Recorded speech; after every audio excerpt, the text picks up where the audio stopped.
पत्रकार ने की निष्पक्ष जांच करने की मांग, समर्थन में आई पैनी नज़र सामाजिक संस्था। तहसील नवाबगंज बरेली में घटी रिचौला पुलिस चौकी के सामने एक पत्रकार रियाज गुड्डू को पीटे जाने की घटना के संबंध में पीड़ित पत्रकार ने पैनी नज़र सामाजिक संस्था के अध्यक्ष एडवोकेट सुनीता गंगवार टीम के साथ वरिष्ठ पुलिस अधीक्षक बरेली को एक प्रार्थना पत्र सौंपा, जिसमें पीड़ित ने अपने ऊपर दबंगों द्वारा फर्जी मुकदमा लगवाए जाने के संबंध में मेडिकल पैनल द्वारा कराए जाने की मांग की। घटना के अनुसार पीड़ित को मुकदमा लिखना एक न्यायोचित कार्रवाई थी, किंतु पुलिस पर दबाव बनाकर भाजपाई दबाव ने उल्टा पीड़ित के ऊपर मुकदमा लिखवा दिया, जिसको लेकर पीड़ित बेहद आहत है। पैनी नज़र सामाजिक संस्था के अध्यक्ष ने उन्हें भरोसा दिलाया कि उनको न्याय नहीं प्राप्त हुआ तो उनके ऊपर लगा फर्जी मुकदमा नहीं हटाया जाता है, तब तक संस्था उनके साथ न्याय की लड़ाई लड़ेगी, जिससे समाज में इस तरह की सत्ता की दबंगई को विराम लगे और किसी कमजोर के साथ तरह की घटना त्वरित न होने पाए। जिले के पत्रकारों ने भी उस पीड़ित पत्रकार के साथ सहयोग प्रदान करते हुए इसकी आवाज को बुलंद किया। एसएसपी ऑफिस जाकर उसका सहयोग प्रदान किया। ज्ञापन देने वालों ने सुनीता गंगवार, पत्रकार अशोक कुमार गुप्ता, पत्रकार राहुल सक्सेना, अवधेश शर्मा, पत्रकार सौरभ शर्मा आदि मौजूद रहे।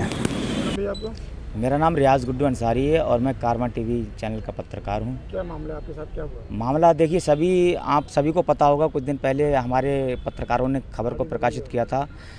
एक्चुअल में मैं नवाबगंज से वापस आ रहा था तो मैंने एक चौकी पर अपनी भीड़ देखी, तो वहाँ पर एक खुद को भाजपा कहने वाले लोग वहाँ पर इकट्ठा थे।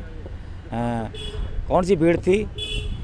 एक युवक को मार रही थी। मैंने उसको कवरेज करना चाहा, लेकिन कवरेज करने से पहले ही वो मेरे ऊपर टूट पड़े और इस तरीके से टूटे कि उन्होंने कोई सारी हदें पार कर दी, मेरी शर्ट फाड़ डाली, जो भी यहाँ पे मारना था उस तरीके से हमला किया। तो मैं रीमेडिकल के लिए आया था। उनमें से एक जो तथाकथित बीजेपी का जो बंदा कहलाया जा रहा है अपने आप को, तो वो कह रहा, उसने एक मेरे ऊपर मुकदमा लिखवाया है, झूठा मुकदमा, कि मेरे ऊपर धारदार हथियार से हमला किया हुआ है। तो मैंने अभी महोदय जी से, एसएसपी महोदय जी से दरख्वास्त की है कि इसका रीमेडिकल कराकर और जो भी साक्ष्य निकल कर आते हैं एक पैनल के द्वारा उसका रीमेडिकल कराया जाए। और महोदय ने पूरा आश्वासन दिया है कि भाजपा नेता का नाम हरीश गंगवार है, कहाँ का रहने वाला है? हरदुआ किफायतुल्लाह का रहने वाला है। अब आप इसमें क्या चाहते हैं कि निष्पक्ष कार्रवाई हो। क्या पत्रकार, आप खुद पत्रकार हैं, आपको खुद पता होगा कि जो मुकदमा लिखा हुआ है वो उसे वापस लिया जाए, बस यही है।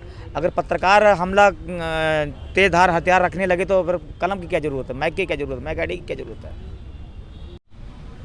मैम क्या मामला है आज जो आप देखिए, ये मामला तो पूरे ज़िले को बल्कि यूपी तक में ये वायरल हो चुका है, मीडिया में खबर जा चुकी है कि एक 14 तारीख को नवाबगंज में रिछोला चौकी के सामने एक घटना घटती है, जिसमें भाजपाइयों द्वारा एक पत्रकार को मारा जाता है, जबकि उस पत्रकार को पूरा नवाबगंज जानता है।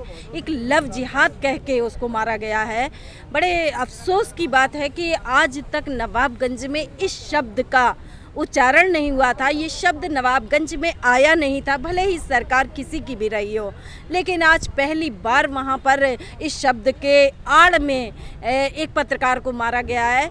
और तो उसके पश्चात जो भी घटना घटी, पत्रकार ने अपनी तहरीर दी था संबंधित थाने में, नवाबगंज थाने में, उसका मुकदमा भी लिखा गया, पुलिस प्रशासन ने उसका मुकदमा लिखा। लेकिन उसके बाद मैं भी 8 बजे से वहाँ पर घटनाक्रम में मौजूद थी, मैं स्वयं मौजूद थी वहाँ पर। उसके ऊपर भी एक फ़र्जी मुकदमा लिखा गया है और जिस लिखवाने वाले फ़र्जी मुकदमा ने, मैं भी मौजूद थी, उसके हाथ में कहीं कोई चोट उस समय नहीं दिखाई दे रही थी। लेकिन जो भी है, मेडिकल हुआ और उस पर मुकदमा लिखा गया। पुलिस को अपनी कार्रवाई करनी पड़ेगी। जब मेडिकल आया है सामने तो पुलिस को मुकदमा तो लिखना ही पड़ेगा, ये तो हमारी संवैधानिक प्रक्रिया है। किंतु उस मुकदमे से पीड़ित संतुष्ट नहीं है, संस्था उसके सहयोग में खड़ी है, उसके न्याय के लिए लड़ रही है और जब तक उसको न्याय नहीं मिलता है तब तक संस्था उसको सहयोग करेगी, वो सहयोग चाहेगा, क्योंकि ये एक जन समस्या बन चुकी है कि आप किसी को भी दबंगई में पीट देंगे और उल्टा उसी के ऊपर मुकदमा लगा देंगे तो कैसे आम आदमी चैन से रह पाएगा। तो उसका जो मुकदमा लिखा गया है वो फर्जी मुकदमा है और उस फर्जी मुकदमे को वापस लेना होगा पुलिस प्रशासन को। और इसके लिए प्रार्थी ने आज अपना रीमेडिकल की मांग की है कि जिसने अपनी चोट बताकर मुकदमा लिखवाया है वो रीमेडिकल हम कराना चाहते हैं, उसका प्रार्थी चाहता है और पैनल द्वारा रीमेडिकल किया जाए जिससे कि घटना की सच्चाई सामने आ सके। जो भी सच्चाई हो पुलिस प्रशासन उस पर अपनी कार्यवाही करे, ये हमारी मांग है। और जब तक न्याय नहीं मिलता है, उल्टी प्रक्रिया जो चल रही है कि उल्टा मुकदमा लिखवा लो दबाव बनाकर, तो ये नहीं होने दिया जाएगा। ये लोकतंत्र है और लोकतंत्र में पीड़ित को न्याय मिलना ही चाहिए।